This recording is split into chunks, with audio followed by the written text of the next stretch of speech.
So it turns out that there are some different ways to think about linear independence and linear dependence, what we call equivalent formulations or equivalent definitions. We're going to talk about those now. The first one is this, that a list of vectors is dependent, linearly dependent, if and only if one of the vectors in the list is a linear combination of the others. And this is a really nice point of view on linear dependence because, for one thing, it rolls off the tongue very nicely. One of the vectors is a list. One of the vectors is a linear combination of the others. But it's also very geometrically satisfying because you can, in your mind, envision one of the vectors specifically being a linear combination of the others. And nicely, that also connects to span. It means that one of the vectors is in the span of the other vectors. Okay, so let's see why this is true. This is an if and only if statement, as is appropriate to an equivalent definition. So we need to show two things. We need to show that if this, then that. We also need to show that if this, then that. Okay, so we'll start off by going this way, as indicated there. All right, so we're going to assume for this first part of the proof that one of the vectors in our list is a linear combination of the others. And specifically, there is, I'm going to say the ith vector, whichever one that might happen to be. And specifically, it's a linear combination of the others. And so that means, obviously, we're not allowed to talk about vi being a linear combination of vectors including itself.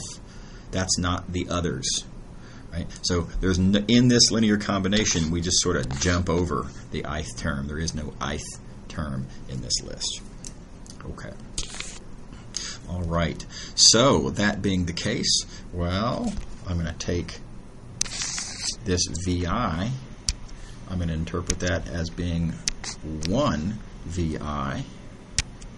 I'm going to move that over and put it in that ith spot, like so, and of course that leaves where it had been nothing left over, and this should be the 0 vector.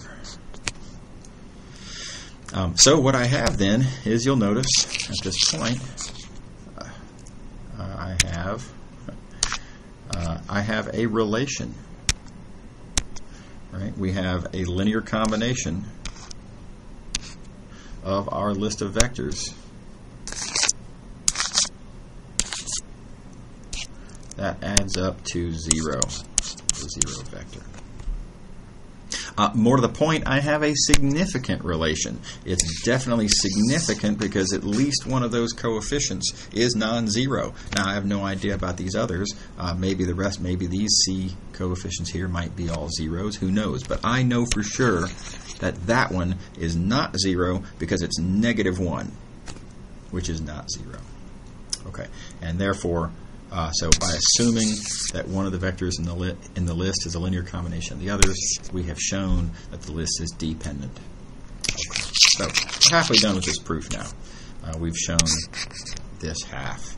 Now we have to turn it around. Now we're going to assume that we have a list that's dependent, and we have to show that one of the vectors in the list is a linear combination of the others. Okay. Well, here's what it means for the list to be dependent. It means that there is a relation. But again, more to the point, that there is a significant relation. So at least one of these coefficients has to be non-zero. Okay, well, with that coefficient being non-zero, whichever one you pick that's non-zero, who knows which one it might be. Might be several of them. We're going to solve for that vector. Okay, and I know I can do that because all I have to do is take these other terms, move them to the other side of the equation, and then divide by Ci, which I can do because I am assuming that Ci is not 0. And what that means then is I have, as required, showed that one of the vectors is a linear combination of the others. The others because, of course, there is no ith term. That ith term is where this would have been, but isn't. So VI is a linear combination of the others as required, and so we have shown that direction as well. Okay. So importantly, there is a little detail we need to talk about, and that is if you look back at this formulation here, recall that in our definition of dependence, it's important that that means that there is not just a relation between the vectors, but that there is a significant relation between the vectors. But you will notice in here a conspicuous absence of the word significant. This very much does not say that one of the vectors in the list is a significant linear combination of the others. Is that a mistake? I mean, isn't the significance important? Well, the significance is important when you're talking about relations, when you're talking about this formulation. But this is a different formulation, and it is not only not necessary to say significant there, it would actually be incorrect to say significant there. So I'll show you why with this example. Let's consider this example right here. There's a trio of vectors, and I assert that that list is dependent. And you can see that it's dependent in two different ways. First of all, let's see that there is a relation between those vectors. Those vectors, there is a relation in that there's a linear combination that adds up to 0, but importantly, that is a significant relation. It's got to be a significant relation. Namely, it's got to be a significant linear combination that adds up to 0. That's sort of the, from the definition point of view, why this list is dependent. Okay. On the other hand, now let's see why this list is dependent from the point of view of one of the vectors being a linear combination of the others. Well, this is the only one that is. That vector is a linear combination of these two vectors, but the only way to do it, the only way to make that vector a linear combination of those two vectors, you can confirm this for yourself, is with those coefficients. And that is a trivial linear combination. But both of those coefficients are zeros. Right? So if we were to throw in, for good measure in this statement here, that this had to be a significant linear combination of the others, that would rule out this equation here, and we would come to the wrong conclusion and conclude that this list was independent, which it isn't. Right? So again, not only do you not have to say significant there, you can't say significant there. It's not the same thing. So be careful with this distinction that significance is an important part of this definition, but in this other formulation, it's importantly absent. Okay. All right.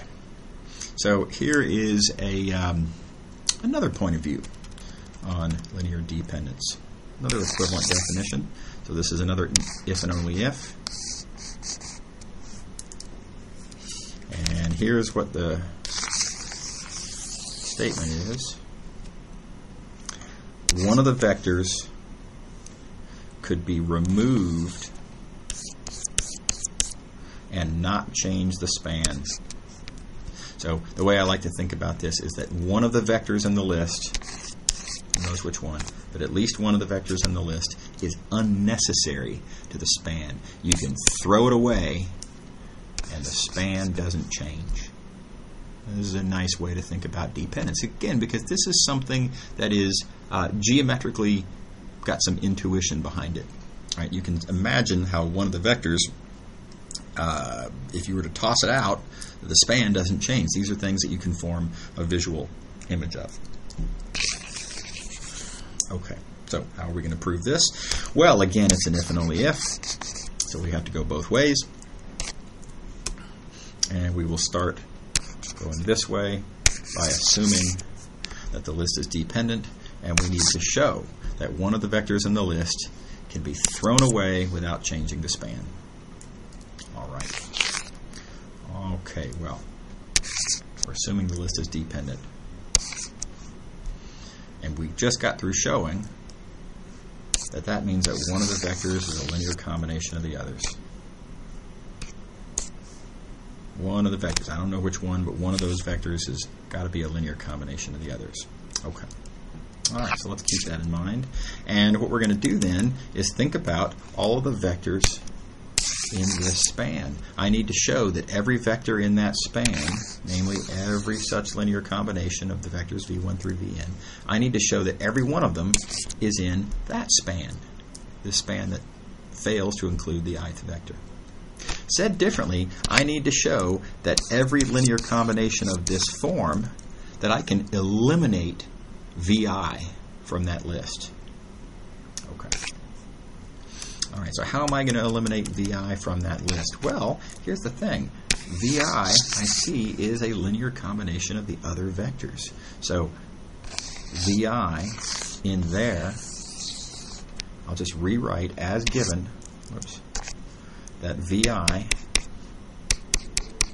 is this linear combination of the other vectors.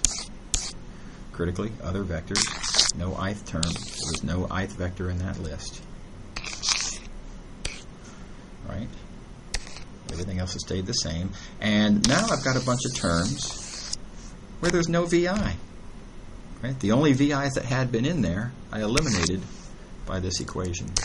So group the other terms together, multiply, collect terms, etc. And what you have is a linear combination that does not include the ith term. And so what that means is that every vector in here is indeed, as we see there, in there. And so these two spans are equal. Okay. All right. So now we need to go the other way. Now I need to go this way. Namely, I need to assume that these two spans are equal, and I need to show that the list is dependent. Oops. All right. Well, if those two spans are equal, if this span is equal to that span, that means that every vector that's in here is also in here, and vice versa. Well, if that's the case, let's think about the vectors in that span. This is the span of all of the v vectors. Vi itself is on that list. That vi vector is a linear combination of the vectors including vi. Namely, it's just take vi. 1 times vi plus 0 times all the others. Well, if these two spans are equal, that means that that vi is a linear combination of these other vectors. And if we have a vector that is a linear combination of the other vectors, that means that the list is dependent, as we showed several minutes ago. So this is another alternative formulation, multi-step process to see this. But another way to think of dependence is that one of the vectors is unnecessary to the span.